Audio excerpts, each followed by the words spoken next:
Okay, Hari. Hi, good morning, good afternoon, good evening, everyone. Thank you for joining the Geoscience and Geoenergy webinar of today, 6th of May 2021. Sebastian and I, myself, are delighted and honored to host you every week with a seminar series on geoscience and geoenergy diverse subjects. Today, we have the pleasure and honor to host Dr. Simeon Agada, who is the head of Clean Energy and Advanced Economies at the UK Department of Business, Energy and Industrial Strategy, BEIS. Dr. Agada is responsible for the UK's bilateral energy relationship with the US, Canada, Japan, and Australia. He is the lead UK representative of the International Renewable Energy Agency, IRENA, and has contributed extensively to the development and delivery of the UK energy policy. He holds a PhD in petroleum engineering from not so far from Sebastian's office, Heriot-Watt University, and apparently the two of them know each other. So during the time Simeon was doing his PhD. And after his PhD at Heriot-Watt, Simeon was a postdoc fellow at Imperial College London. It's our pleasure and honor to host you, Simeon, here today with us. Thank you for your gracious willingness and accepting our invitation to give this webinar today on the very, very important and impactful subject of energy transition, and especially related to geoscience and geoenergy sector. To the audience, please note, Simeon's lecture would last for about half an hour, about 30 minutes, followed by questions and discussions like always. Please do type in your questions in the chat box. And then after that, Sebastian will chair the discussion session, and we look forward for a lively discussion session like always. Without any further ado, the stage, the bandwidth, the screen is all yours. Thanks a lot, Simeon, again for being here, and we are all looking forward to hearing your talk today. Thank you very much, Hadi, for that great introduction. Indeed, it is a pleasure for me to be facilitating and leading this presentation today. As Hadi said, I completed my PhD at Heriot-Watt University, and I have a very great relationship with Sebastian. So for me, it's an honor to be giving this talk today. This is really good to hear. Sorry to interrupt you, but we are delighted to hearing that you still have very good relationship with your PhD advisor. This is really good sign. Sorry, please go ahead. No, that's fine. That's fine. We have a great relationship. Just to say, as Hadi said, I'm currently the head of Clean Energy and Advanced Economies at the UK Department for Business, Energy and Industrial Strategy. And some of the insights I'll be sharing here today come from my work in the policy space, working both within the UK government and engaging with partners in the US, Canada, many other advanced economies, and also my work engaging with multilateral organizations like the World Bank, the International Renewable Energy Agency, and the International Energy Agency. And a lot of this work is around how we might accelerate the energy transition. We've got traditional forms of energy, which we're all aware of, oil, gas, coal, which have been with us for a really long time and have provided supply to meet energy demand for many decades. And we are now in this place where, due to climate change, we're thinking about how we might transition in a responsible way to cleaner forms of energy that will complement the traditional energy sources and help us mitigate the challenge of climate change.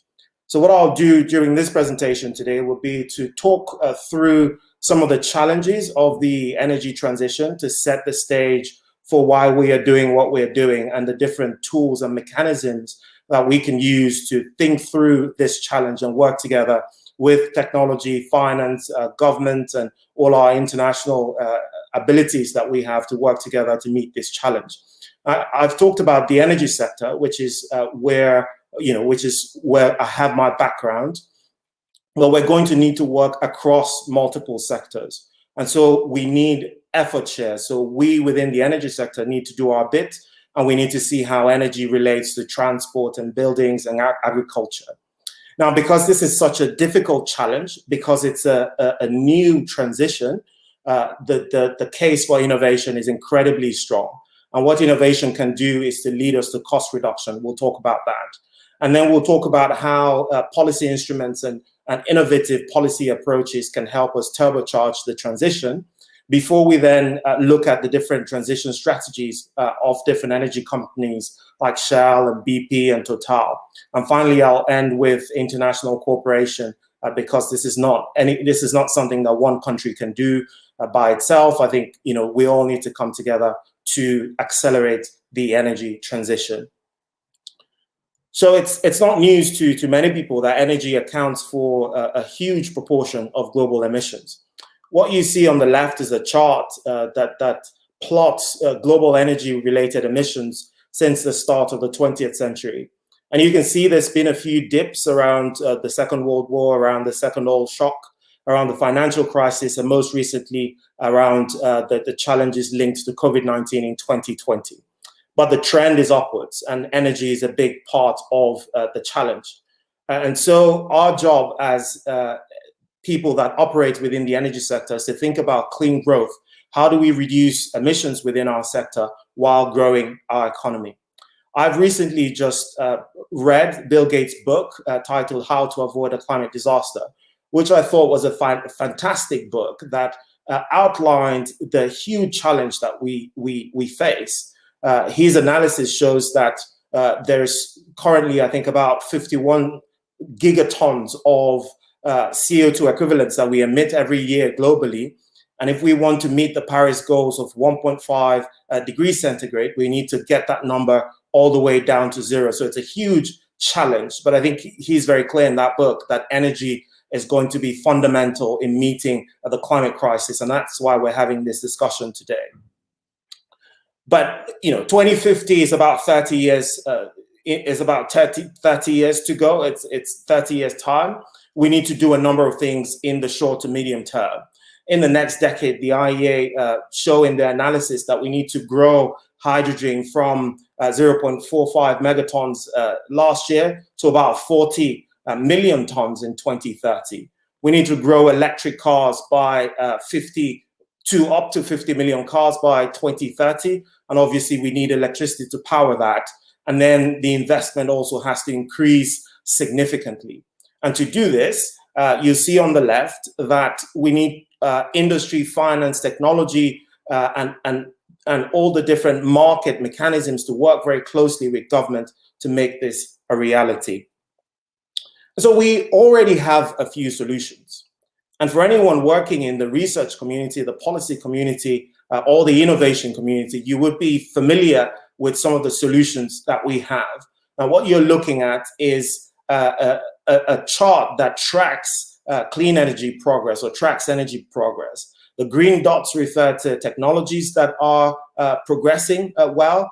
The amber dots, technologies where we've made some progress, we still have work to do. And with the red dots, we're looking at technologies where a lot of work is needed. And this covers a significant range of areas, power, industry, transport, buildings, and energy integration. And I'll just pick a few of them and talk about them a little bit. So you see a green dot beside solar PV. There's been significant growth. Germany helped with this with their feed-in tariff policy mechanism. I'll talk about that in a little bit. With electric vehicles, there's also significant growth in the rollout of electric vehicles on the transport. And then with lighting on the buildings, there's been some progress there as well. I won't go through all the technologies. I'll mention some of them as I go through my presentation, but let me just touch one or two more before I move on. At the bottom in the energy integration box, you'll see hydrogen. A lot of people are talking about hydrogen because hydrogen has applications across electricity, across transport, and across storage. And if you are familiar with the Advanced Clean Energy Storage project in the US, they're thinking of storing up to 1 gigawatts in a salt cavern. And that shows how you can link hydrogen production and generation to geoscience and geoenergy, which is a very important link to make. So when you look at that technology slide I've just shown you, it's obvious that there are promising signs. Within the policy space, we also see promising signs. Now, the IEA stated policy scenario shows that, if we are to follow the policies that countries have agreed to so far, this is where we might be by 2050 and where we might be by 2070. But in the last year, there's been good news. The UK, the EU, Japan, Korea, Canada, a number of countries have come forward with net zero pledges, saying that essentially their contribution to climate change by 2050 is going to be net zero. It's going to be zero.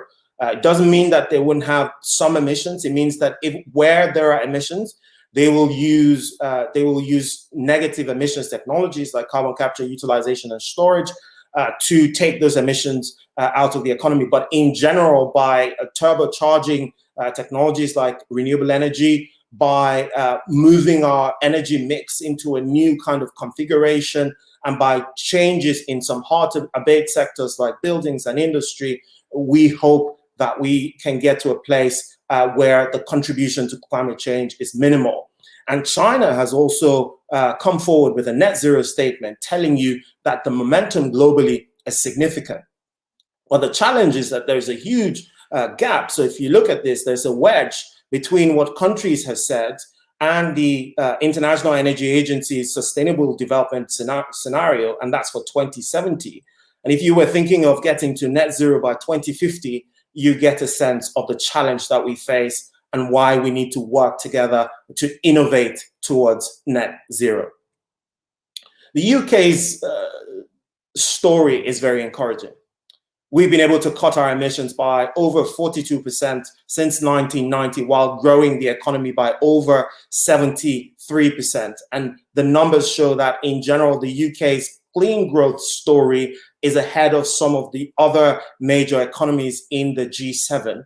And so we have a story to tell, but it's not just enough for the UK to be successful domestically. It's important for us to share the UK's success story with other countries and to work together in multilateral and international fora to make sure that this is what we are all doing together. Now, I've talked about where countries might be by 2050, but to get to 2050, there are things we need to do along the way. And part of the UK's story is our Climate Change Act, which we passed in 2008, which came up with a legal requirement to reduce emissions. But as part of that, we committed to carbon budgets, essentially our commitment to reduce emissions by a certain percentage every couple of years. And up to date, we are now at carbon budget 6. If you look at budgets 1, 2, 3, 4, and 5, we were looking to reduce emissions by 25%, all the way to reductions of 57% in the fifth carbon budget. And we just a few weeks ago have announced the 6th carbon budget, which will target a 78% reduction of emissions on 1990 levels by 2035. Having worked in government, having done strategy, having done modeling and analysis, I can tell you that these things are quite challenging. Challenging economically, challenging when you think about how you work with civil society, and challenging when you consider the policy delivery risk and how we might all work together to make this a reality. I've talked about the sectoral effort shares. I'll quickly mention what we need to do in terms of sector coupling. Because you're working across energy, transport, buildings, and agriculture, it's also important to think about how these industries link. If we will decarbonize transport, we need to make sure the energy that is being provided to the transport industry is clean energy, and same for industry, same for buildings. Now, sectoral transitions take time. On the left, what you will see here is a chart showing the transitions of different energy sources. Coal, for example, and this is from a paper by Václav Smil, one of the foremost thinkers on the energy transition. Between 1840 and the start of the 20th century, his paper shows that coal was able to grow from 5% to about 48% over a 60-year period. Oil, on the other hand, was able to grow from 5% to about 40%, just under 40%, again, over a 60-year period. For natural gas over a 60-year period, the growth was just up to 20%. So that gives you a sense of the challenge that we face when we talk about transitioning to a clean energy system. However, this doesn't tell the full story. While global emissions might have been slow, there are national emissions that have been rapid. France, for example, in the 70s, showed that they were able to grow their nuclear fleet significantly over a 10 to 15-year period. And they did this because, they had no oil, they had no gas, at least that they were producing, or coal. And because of the oil shocks of the 70s, they decided they wanted energy independence. And over that 15-year period, France as a country was able to grow their nuclear production and nuclear capacity by up to 40%. And there are other examples. Denmark has done it really quickly with renewables. Netherlands had a very rapid transition with natural gas. Now, if you think about this decade, it is possible that because the world is a lot more connected, the energy transitions can be more rapid across different countries. I also wanted to show from the chart on your right, the mix of the funding that is required for different sectors. And you'll see that for energy in particular, the public sector funding that goes into energy is very small compared to what is required of private funding, which you see in orange here, which means that the policies that incentivize how the private sector work are incredibly important for the energy sector. The other thing to flag is the energy density of low carbon fuels. What you're looking at here is a plot of power density versus the area of energy sites. The global insight from this chart is that in general, the energy density of low carbon fuels in green is much lower than the energy density of high carbon fuels like oil and gas and coal and other forms of thermal generation. So that means that for every unit that you consider, you will need a lot more clean energy to do the same thing that a traditional energy source will be able to achieve. But that's not the only insight here. The width of the bars that you see refers to the area that is required. And so what you see here is that wind energy, for example, will require a lot more area and land space than some of the other thermal generation technologies. So these are things that we need to consider as we think through how we might transition. So we don't only need to think about the density of the fuels that are going to work with some of the thermal fuels as we transition. We also need to think about land, and we need to think about ethical considerations with food and agriculture and how all those things work together. The final point when we look at the challenges is around overcapacity and critical mineral supply chains. Now, if you transition to a new system, it's very important that we don't have stranded assets. It's also very important that we don't create more capacity than is needed. And the reason for saying this is because you've got seasonal variation. So you need more energy in the summer than you need in the winter.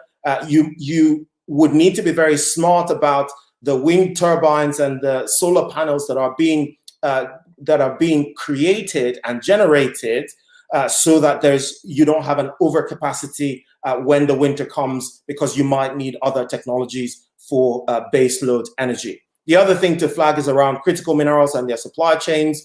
Critical minerals like cobalt and other rare earth elements are concentrated in the likes of China and Congo, and it's important to make sure that these minerals can get to where they need to get to for the creation of batteries and lithium-ion technologies that are needed for energy storage. So I've talked a lot about the challenges, and policymakers domestically and internationally are well aware of the challenges. Policymakers are also aware of the progress that we have made in the last decade and the last 2 decades. What we believe is that there are actions in 3 key areas that could unlock rapid growth. The first is around supporting innovation. Innovation funding to facilitate pure and applied science, to facilitate demonstration projects and cost reduction can help facilitate this transition and help grow the transition. Also, commitments to roadmaps in hard to decarbonize sectors can also be hugely important for getting us there. And different research groups need to think about how they might contribute to this challenge, how they might contribute to making CCUS more affordable, for example, or getting hydrogen to where it needs to get to, or reducing emissions in traditional hydrocarbon sectors. The other action area is around policy strategy and targets. I've talked about the UK example with our carbon budgets and the UK example with the Climate Change Act. I think that policy certainty and political cooperation is very important, and I think we can roll out that example to other countries that want to learn from the UK's example. Of course, it's important to make sure that the transition is a just transition so that we can limit how much more people need to pay for low carbon technologies. And the final action area is around skills. As the energy system transitions, and that transition is happening, and I say this because the big energy companies, the likes of Shell and Total and Equinor, realize this, and they're transforming their business model to accommodate what they see as a real transformation in the skills that are necessary. From a government perspective, we also have what we call sector deals, where we work with different sectors to see what skills are needed as change is happening to make sure that no one is left behind. Starting with innovation.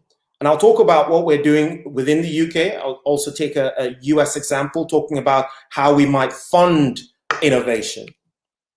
In funding innovation within the UK system, we had an energy innovation program led by my department, the Department for Business, Energy and Industrial Strategy, where we focused on how we might support certain technologies. So how we might support smart systems or energy efficiency, the industrial decarbonization, or nuclear innovation. And with nuclear innovation, I'll just talk a little bit about that.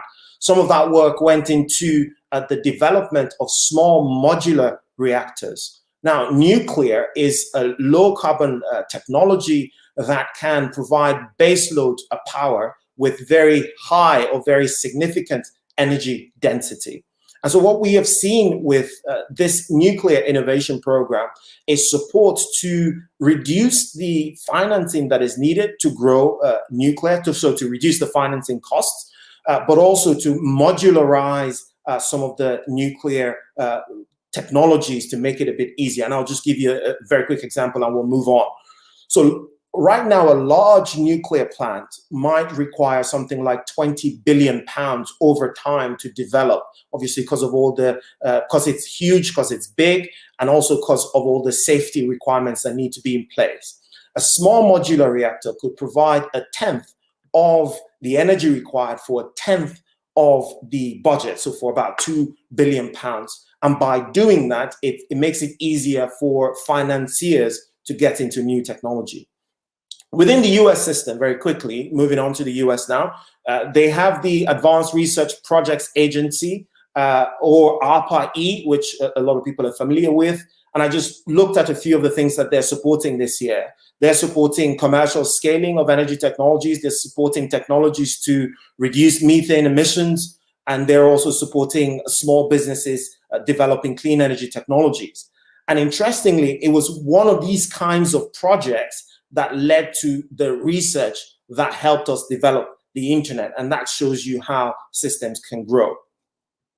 Now, why is innovation important? It's important because over time, it can help reduce the cost of technologies. Here you see the cost of battery storage technology coming down significantly from 2016, 2017 to last year. And you can also see similar cost reductions across onshore wind and offshore wind. solar PV has reduced by, the cost of solar PV has reduced by about 84% since 2010. And for offshore wind, the reduction has been about 56% since 2010. And in the innovation space, what's going on? We are learning by doing. We are exploiting economies of scale. And as I mentioned before, as confidence increases in industry, you are able to see finance costs coming down. So let's talk about policy instruments. How can government policy help? For any new technology, there are market failures that sometimes make it difficult for the new technology to compete in the market. And normally policy is targeted towards those market failures. If the market doesn't have a problem getting a technology to market, then policy doesn't need to worry about that technology. But if the market is struggling, then we think about policy instruments. And subsidies, I've talked about the feed-in tariffs in Germany, which was a huge part of growing renewables in Germany. We've got competitive auctions as another policy instrument. Here in the UK, we used competitive auctions to grow the offshore wind market, something we call contracts for difference, that helps to guarantee funding for private sector investors going into low carbon sectors. We've got regulation, which is important, building codes, for example, as part of regulation. And then you can also have mandatory bans where, as a government, we say we're transitioning from this way of working. So the UK, for example, will ban the sale of new petrol and diesel cars from 2030. And that means a lot of car manufacturers are now moving towards electric cars and low carbon alternatives. So these are a few of the instruments, and obviously carbon pricing is another example that as a government we can use to incentivize private sector behavior. And in addition to this, we're doing huge engagement with the private sector, with international partners to make sure that we are understanding challenges and coming forward with options that can help. So to focus a bit on a few technologies. With offshore wind, I talked about regulation being an option. You need regulation all through the life cycle of government supporting a technology. I've talked about subsidies, which in general, you want your subsidies to have a sunset clause. So as soon as the market is mature enough to handle the technology, we want to, in general, phase out those subsidies. So all the subsidies that you'll see are contract-based and they will be phased out over time. And certainly you need a supply chain for any new technology. And so what we've done in the UK is to be a world leader in offshore wind. Our current capacity is about 500,000 megawatts, but we're looking to grow the UK capacity to about 40 gigawatts by 2030. Now with hydrogen, and I'm sure many of you have heard about hydrogen because hydrogen is really exciting. It's still a very small share of global energy production and creation, but there is strong potential. I talked earlier about the US Advanced Clean Energy Storage Project, which I think is a good link between this whole clean energy world and geoenergy and geoscience. Because what they're thinking of doing is long duration storage using excess renewable energy to generate hydrogen, which will then be stored in salt caverns for use whenever it is needed. And what we can see from Shell analysis is that although the hydrogen demand is quite low today, with what we are all seeing in the innovation space and what we're seeing in the policy space, that demand is forecast to grow significantly in the next 30 years. Of course, hydrogen is still quite expensive, which is one of the big challenges. So if you look at how hydrogen today compares to traditional and conventional fuels, you can see that green hydrogen created or developed through electrolysis is still significantly more expensive than the likes of natural gas and diesel. And blue hydrogen, which we get from methane reformation, but with CCUS, is cheaper, and we see that potentially as a bridge to get into green hydrogen, but there is significant potential there. And in the UK, we have a target to grow our hydrogen capacity to about 5 gigawatts by 2030. And we have established the Hydrogen Advisory Council for the government to work very closely with industry to get us to our targets. Many people on this call will be familiar with carbon capture, utilization, and storage. And with CCUS, what we're thinking of is using a cluster model to gain economies of scale. So CCUS has had a number of false starts, but through this cluster model, we are then getting to a point where we might be able to make CCUS more affordable. And again, there are government targets to get us there. And finally, as a government, we've come up with a North Sea Transition Deal to work with oil and gas, the oil and gas sector in the North Sea to look at how the sector might transition. And what we are hearing from industry is that they think that CCUS and hydrogen would be a big part of the transition for the North Sea, and that there are jobs to be had from this transition. But obviously, work needs to be done around methane and around other emissions challenges in the North Sea. Now, I wanted to highlight how energy companies are adapting to the transition. And this is very important because these companies are aware that they need to adapt because the change is happening. And there are a number of strategies that I'll go through very quickly. Some companies are divesting from some of their low carbon investments. So you've got Shell giving up some of its Arctic licenses, and you had Dong, which is now Ørsted, selling its oil and gas business. Some companies are diversifying through organic growth or mergers and acquisitions. So you've got Equinor moving into wind, Shell is big on hydrogen, BP have bought Lightsource so that they can do a lot more in solar. And then there is decarbonization of the existing infrastructure or the existing system, which some of the companies are doing. And finally, some companies are making sure that the way that they package their offer, they are able to de-risk the public perception of their organization, like Dong changing its name to Ørsted, or Statoil changing its name to Equinor, and the formation of the Oil and Gas Climate Initiative. So you've got energy companies with targets, net zero by 2050, BP, Equinor, Shell, Total, they've all done this. I won't go into the detail there. I wanted to touch a little bit what Shell is doing, and just to explain the nomenclature very quickly. So you've got something called Scope 1 and Scope 2 emissions, which is the emissions that they have within their operations. You've got Scope 3 emissions, which is emissions across the entire operation. And what Shell is saying is that they are going to target significant reduction in both Scope 1, Scope 2, and Scope 3 emissions, and try to reach net zero as an entire organization by 2050. Ørsted is on track to become carbon neutral by 2025 for Scope 1 and Scope 2. And you can look at the chart and how they have slowly decarbonized their business over a 10-year period. And then you've got, in general, growing investment in new energies. So if you look at the global investment in new energies, you can see significant growth over the last 15 to 16 years to about 500 billion from a number of 33 billion in 2004. And you can look at a mix of all these companies all doing or building their new energy business. What's obvious here is that the European producers are doing a lot more than some of the North American producers, especially around renewable energy, although I know that North American energy companies are doing significant work around biofuels.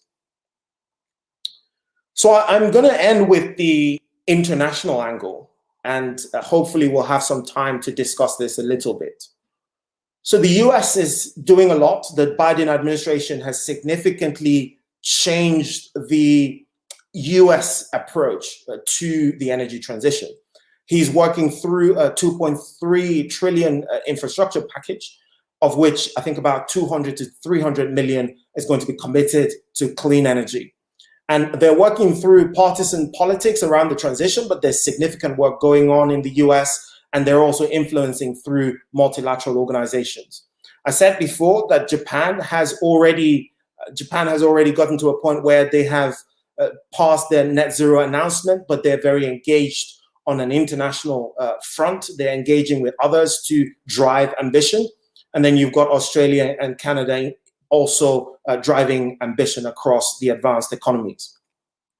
It's very important to talk about emerging and developing economies because climate change is a global problem.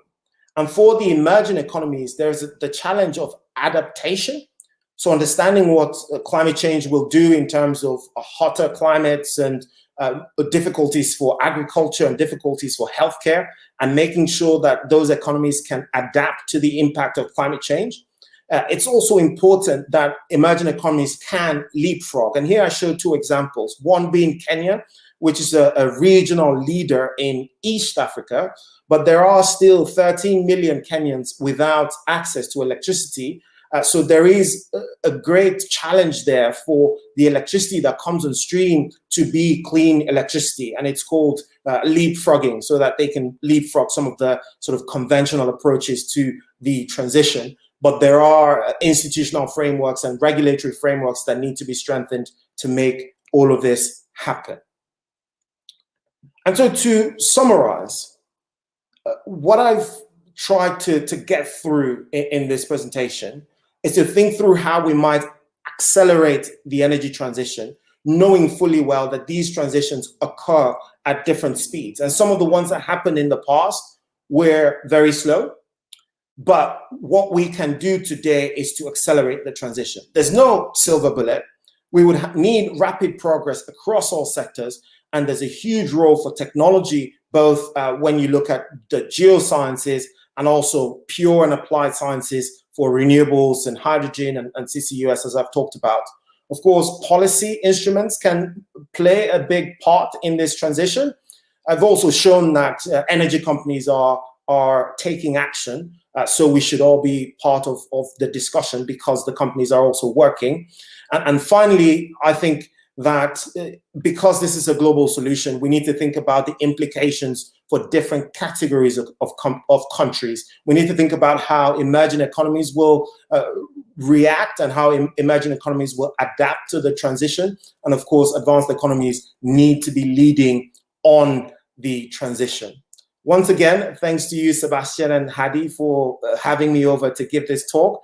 And I'd be very happy to open the floor for questions and to start the discussion. Thank you very much. Thank you very much, Simeon. It was a very, very nice, engaging presentation. We got lost of the track of the time, actually. So that's already a good sign that we were all absorbed to your story. Thanks very much. Very nice. And we have plenty of questions already posted. So, Sebastian. Yes, thank you very much, Simeon, for a great talk, and quite a different talk from the presentations I've seen you giving as a PhD student, one of my PhD students, not in terms of the quality of the presentation, but the topic. So from uncertain fractured reservoirs to energy transition, that a leap in itself is quite a leap. Really fascinating stuff, and not surprisingly, plenty of questions coming through. I have probably a dozen questions myself, but we can take them offline whenever we can travel and see each other again and chat about them. I'm going to start with Leila. Question. Can I stop sharing my screen? Or yes, you can. Yes, please. Stop sharing your screen, yes. All right. So Leila says, thanks for the interesting talk. What is the main reason behind the great success of the UK increasing GDP while cutting significantly on CO2 emissions, which you mentioned very early on in your presentation? There are a number of factors. I think the UK is we're very fortunate to have bipartisan support for the energy transition in this country. There are other countries where the energy transition is very partisan, but in the UK, Labour, the Conservatives all support the transition. The energy transition or climate change mitigation has been legislated for in the UK. So it doesn't matter which government is here. They would have to work with something that is already in law. So you've got significant political and policy support for that transition. That's the first thing. And then there is public support. So if you remember the protests that we had with Extinction Rebellion, I think it was that last year, 2 years ago, young people are really pushing for the transition. So it's not difficult from a political perspective to get this to happen. But there's also a few other kind of benign things going on under the surface. So the UK has moved from an industrial economy to a more service-based economy. So, we've got a lot more consultancies. We have a lot more in finance. So that has helped us. We're not as industrial as we used to be. So if you put all of those things together, they've helped the UK get to where we are now. And there's one more thing I didn't mention during my talk, but don't forget, you've got emissions trading. So within the UK, we had something called a carbon price floor in addition to the EU emissions trading scheme. And that's to incentivize industry to reduce their emissions. Without those incentives, it's very difficult for the private sector to work on emissions. Thanks. I can't read as fast the comments that are coming through as you, they're coming at a tremendous speed. So I'm going to pick one up that sort of follows up on the UK, which is another former PhD student from here at Watt, Daniel Wong, another actually a Florin and my PhD students. He wonders, how does the UK intend to stay competitive against countries that continue to disregard climate change? Are border carbon tax adjustments under consideration? Thanks, Daniel, and good to hear from you again. You would be surprised. The landscape is changing. When I mean, about 2 years ago, as part of this job, when we started working on net zero, given my background, I thought this is really ambitious. At the time, our target was to get to 80% of emissions compared to 1990 levels by 2050. And when I was looking at the whole systems models at that time, it was expensive and challenging. And you saw just the effort that was required.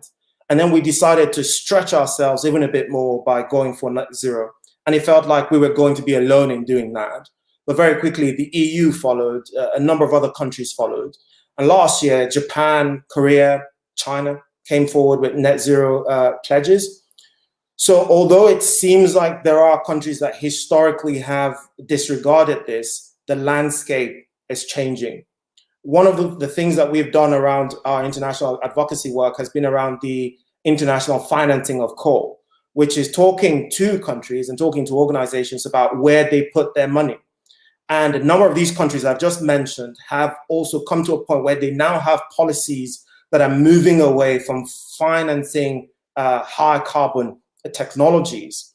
So in terms of competitiveness, I think it is the countries that don't transition and the organizations that don't transition that might be less competitive in the future because the change is happening. And if you look at the numbers, it's striking. You look at the investment numbers, you look at the cost numbers, you look at the generation numbers, the numbers are striking. So I think many countries are hedging their bets. They're not thinking this is all a farce, it's not going to happen. They're thinking we need to be part of it so we're not left behind. Okay, that's a really positive outlook. Thanks for this. I'm going to take a short question. Laila had a really interesting follow-up question. I'm just going to try to find it. Here we go. So Laila has an interesting follow-up question to your answer that you just gave. And said, when the UK gets food from countries with high carbon footprints, would that still consider as a UK-related emission? So in the UK, we got largely rid of our steel industry, but we still need steel. So is that part of a country's carbon budget, carbon footprint? That's a great question. I think with the story, all we need to do is take everything one step at a time. And I don't have the exact answer, so I don't know if the numbers that we're talking about include the emissions based on what we're doing abroad. So if I buy a shirt from China and there are emissions, do we then incorporate that in our emissions numbers? Partly because it's incredibly difficult to do. How do you calculate, every piece of, the emissions linked to the things that you are doing? However, I would say that within the UNFCCC process, so UNFCCC, the UN Foundation, I can't remember the acronym now, the framework, the UN framework on climate change, there are negotiations that countries have around the contributions from different countries. And there's something called Article 6. And Article 6 has to do with sort of emissions exchanges between different countries. And it's been a particularly thorny issue because it's just very difficult to calculate what one country does and what another country doesn't do. So I think the first step, as we think through the climate science of measuring the exact amount each country spends, I think the first step is to make sure that you can stop the emissions that you're seeing right in front of you. Thanks. I mean, this answer is a great segue into a question that one of your contemporaries had, contemporary student had, Christine Myers. She wonders, what do you think about carbon emissions trading? Is this slowing down the energy transition, or could this be even a motivation for countries to innovate faster? Emissions trading is fantastic. So there is a constant conversation around the carbon price. And carbon pricing can be done either through a carbon tax or through an emissions trading system. Of course, the tax is politically difficult depending on where you are in the world. But the emissions trading system is a more bottom-up collaborative system that, in a sense, supports the growth of the energy transition. So a few days ago, the EU ETS price went all the way to 50 euros per ton. And anyone that's been sort of monitoring the EU ETS price would have seen significant growth in the last 15 to 16 years. And by having that price, you then incentivize investment in low carbon technologies. I'll explain something very quickly. One of the reasons why the transition can be difficult is that traditional energy sources do not always incorporate what economists call the externalities that are linked to the generation of traditional energy sources. So if I burn a traditional energy source and it leads to, say, it leads to air pollution, right now we don't cost that in the way that we pay for traditional energy sources. Carbon pricing, emissions trading systems help to rationalize some of these discrepancies in the economic system. Of course, it's very difficult politically, it's very difficult from a sort of engagement point of view. But if you're able to get a price on carbon, you're able to pay for the transition a bit better. And I'll give you one more example. So recently, I did some work with the European Union, and this was around kind of thinking about decarbonization within Europe, and supporting demonstration projects for low carbon technologies like direct air capture and carbon capture utilization and storage.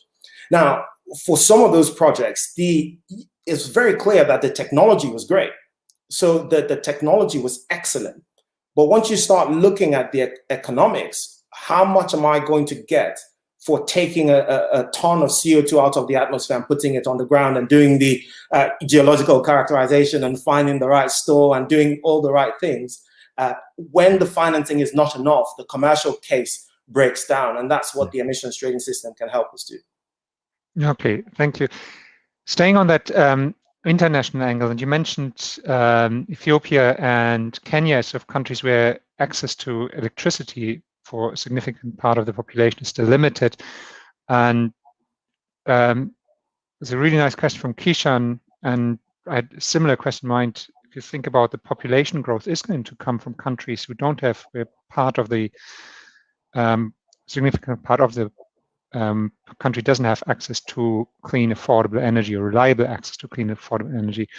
So Kishan asks the same question: how can the developing populous countries adapt or improve policies from advanced economies to efficiently accelerate energy transition? Because that's where the growth in population comes from. That's where a lot of the demand of future energy demand will come from. So what can we do here?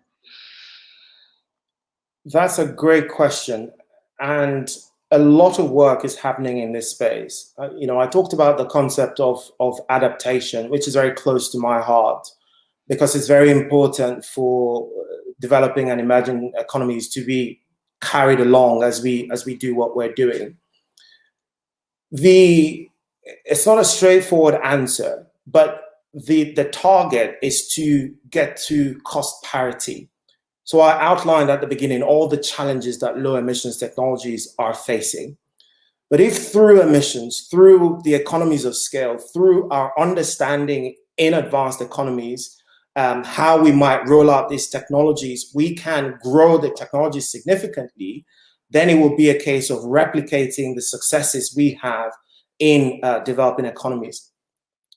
And then there are other advantages, which are that developing economies don't have to be stuck in a high carbon pathway. So if you don't already have a coal plant, and potentially you have significant solar and wind resources, then now what we're saying is you have a choice. When you look at the economics, if the lower carbon technologies are cheaper, or they're getting you there faster, or they're competitive, you don't have to be locked into a high carbon pathway. And this is one of the big challenges. Now, don't forget that most of your energy assets are around for a long time. So you're talking 20 years, 30 years. So every decision you make now, things are going to be around for a long time. So the discussion with the developing world is to make sure that countries are not stuck in a high carbon pathway. Now, there are other things that are going on. There is a conversation around distributed generation. So the challenges in some developing countries is around the grid. Now, because population centers are very dispersed in the likes of Kenya, Ethiopia, you've got kind of rural areas where you have agro communities where you can't really build a grid to supply, not you can't, but it's very difficult to build a grid to supply all of these groups. What you then do is to have a very small generation plant that is with distributed generation to provide energy to these communities. And this is being rolled out on a large scale. The final point I'll make on this is around what we call the green recovery. Now, when COVID happened last year, I confess, I was thinking through COVID. I said, how do we continue working on the transition given the huge economic challenge from COVID? And not long after the lockdowns happened, we heard this term called the green recovery, which is the money we're going to spend to help communities and countries after COVID. Could we not channel those investments to make sure that the investments are greener and they're pushing us towards a cleaner future? Now, if you think about the developing world, the money that financiers like the World Bank and the UK and rich countries are funneling towards developing countries, they're now saying that those projects have to have climate credentials for the projects to go forward. So if you came to me with a project from Nigeria, from Kenya, from Malaysia, you would need to have thought about how your project will help to solve the climate crisis. And it doesn't matter what sector that project is coming from. Super, thanks. So we're running out of time, but there are three really, really good questions that I want to go through, and we may need a couple of extra minutes if people don't mind.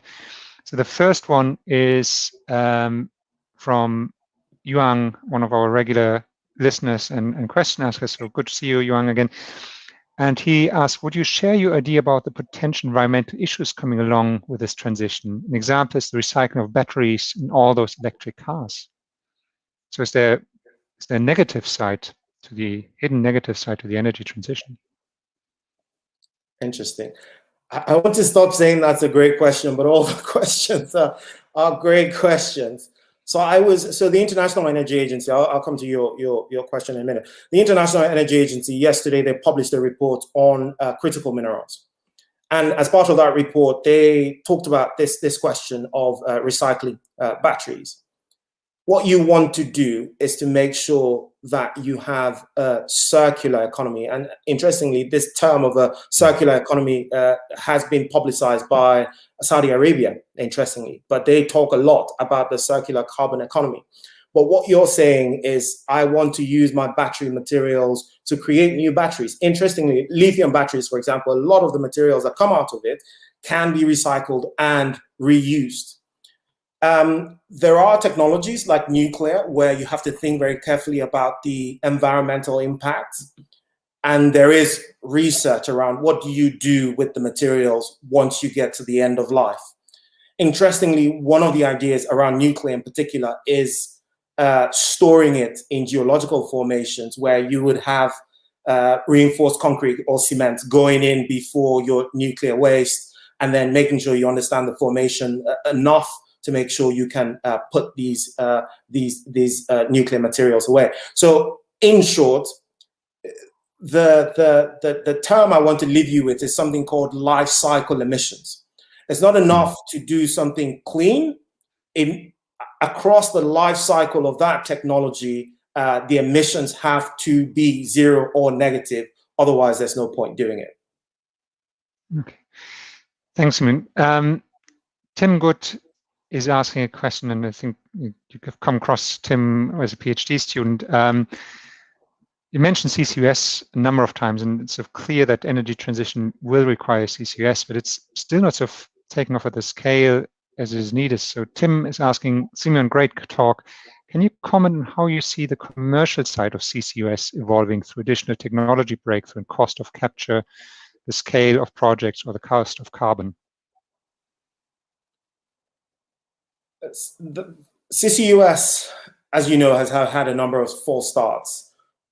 Anyone that works in the kind of petroleum engineering industry knows that the technology is not difficult. It can be done. We can put CCUS on the ground, make sure that the store is right, make sure it's staying there over a long period of time, and we can do mineral storage or solubility storage. There's many things you can do with CCUS. So we know that the technology works. It's just economically, it's not worked so far, and that's why people know that governments have to help a lot. Within the UK system and within the UK government, I think we agree that CCUS will be part of this. And that's because everything you see tells us that we will need negative emissions technologies to meet the net zero by 2050 target. We just wouldn't be able to meet it otherwise.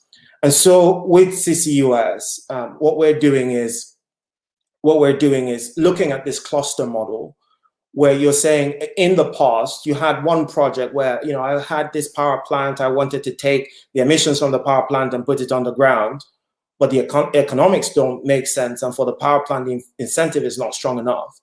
So what if I put a power plant beside a steel factory, beside a cement manufacturing plant, and have a commercial hub where I can significantly increase the volume of CO2 capture so that I can store it in a way that is economical? And that's, I think, the idea that is taking hold. And as I said during my talk, the UK government, at the moment, we're putting something like between £800 million to £1 billion in getting CCUS to meet its full potential.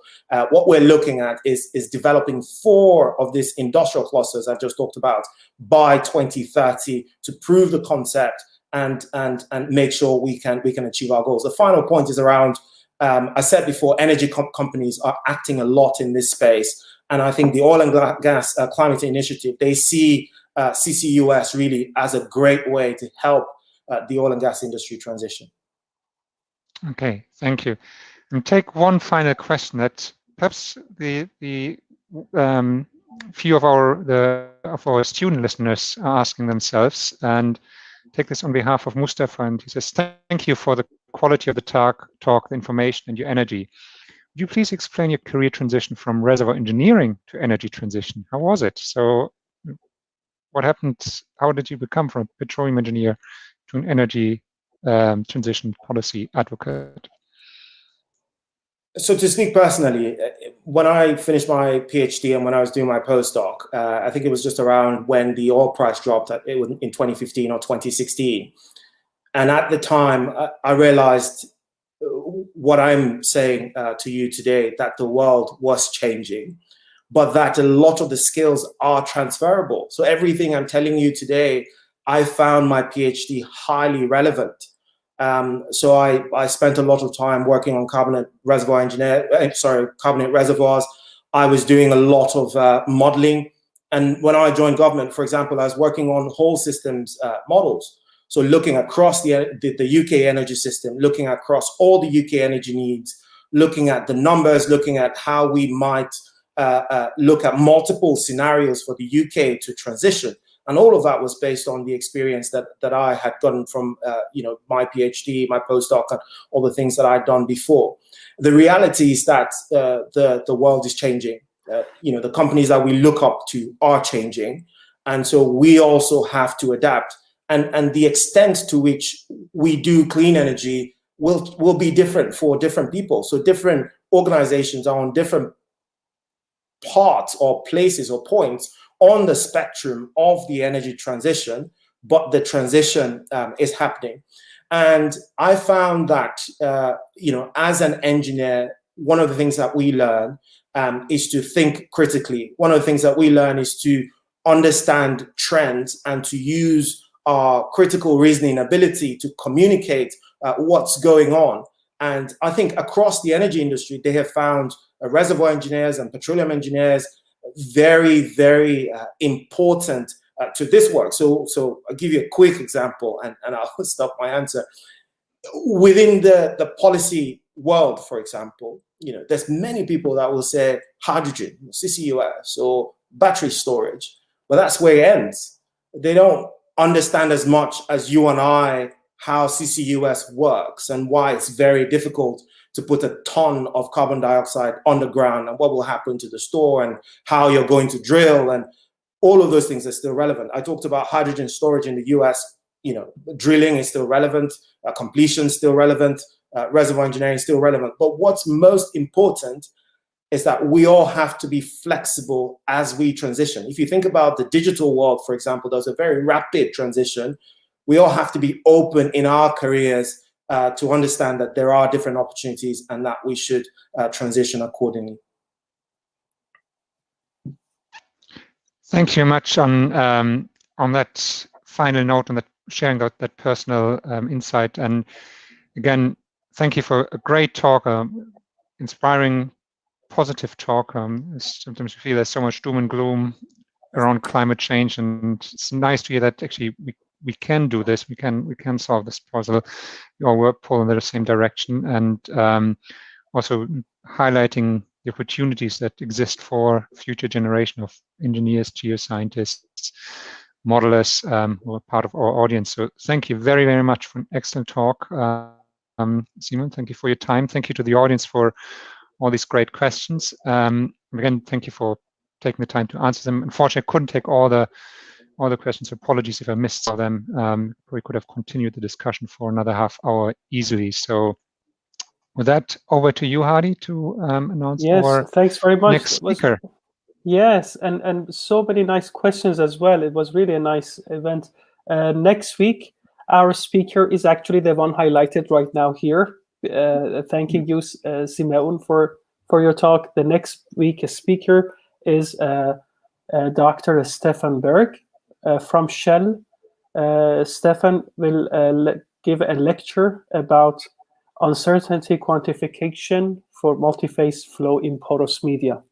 And we would like to wish you all a pleasant week ahead, a more pleasant weekend, hopefully sunny one in UK and Netherlands and everywhere else.